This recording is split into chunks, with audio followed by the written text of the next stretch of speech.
Until just over 500 years ago, many people believed the edge of the world was this exact place. They believed that beyond this point there was nothing to see, discover, or explore. There was only one enormous, vast ocean that did not lead to anywhere. The Romans gave this vast ocean the suggested name, the Dark Sea. No one who was in his right mind would dare cross over from this piece of land into the ocean, knowing the imminent risk of being devoured by terrifying monsters and abominable creatures lurking on the other side. At least that's what the vast majority of people believed, and at that time became a legend which has initiated here at this rock, the Rock of Gibraltar. This rock is where Hercules placed one of his famous columns, according to legend, to mark the last border of land.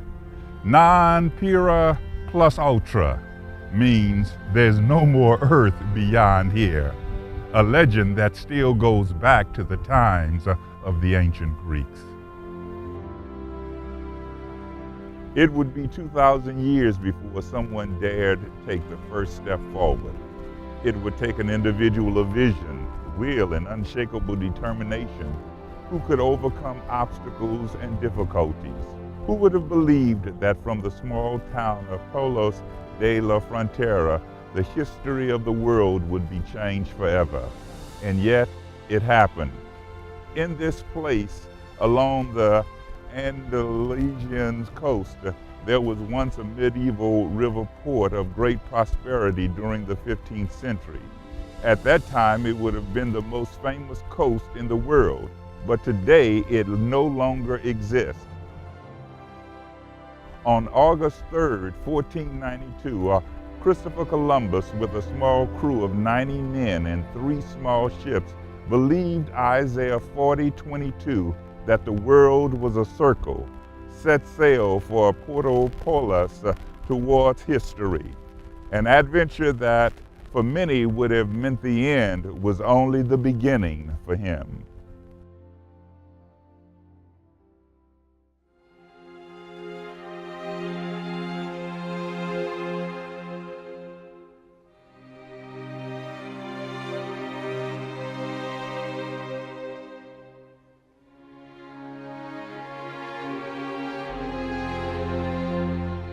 None of this would have been possible without the support of Fernando and Isabel, the Catholic monarchs, who not only believed in the project of Columbus, but also decided to finance it. Spain, at the turn of the 15th century, was beginning to become a world power. In 1469, the marriage of Fernando and Isabel solidified the unification of their kingdoms. In 1492, it was finally possible to expel the Muslims after 8 centuries of Islamic domination, thus making the end of the conquest. The road that allowed Spain to become a great world power was open. The only thing missing was somebody who could make the dream possible. Although in the beginning Columbus did not obtain financial support of the Catholic monarchs, he did not falter, and his continued persistence managed to persuade the kings to accept the project. The rest is history.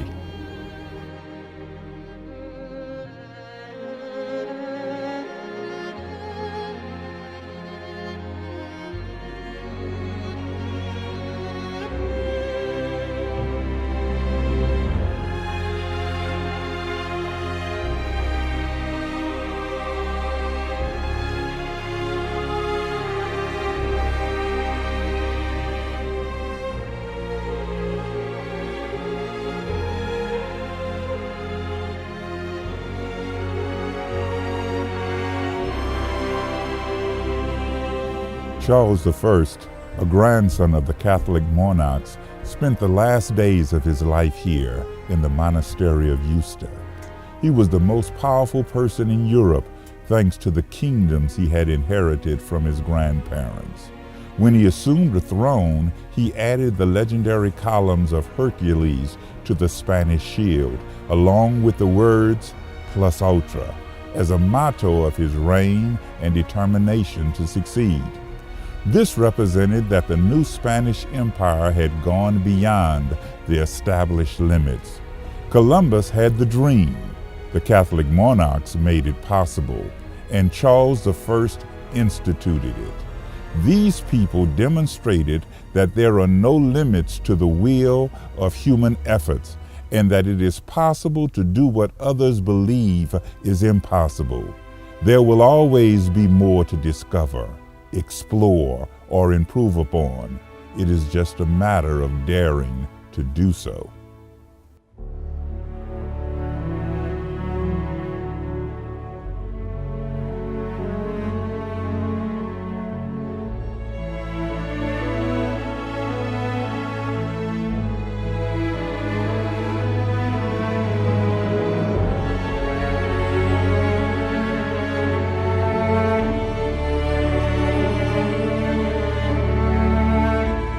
I'm standing in front of the statue of such a visionary man, Christopher Columbus, in the very city named after him, the city that is home base for the Allegheny West Conference.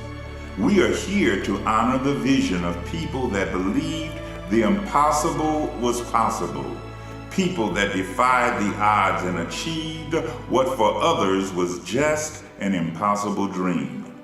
Dear members of the Allegheny West Conference, you have heard our reports, how great things the Lord has done for us throughout the past 50 years. Many may say mission accomplished, but for us, it's just the beginning. Some may say non-terra plus ultra. There is no more land to conquer, but for us, it is plus ultra. Everything is beyond this point. We have yet to see the amazing things God will do through the members of the great Allegheny West Conference. I invite you to join forces with us. I dare you to dream big, because God says, eyes have not seen, neither ears heard, nor has it entered into the heart of man the things God has in store for us. Plus ultra, there's so much more to come.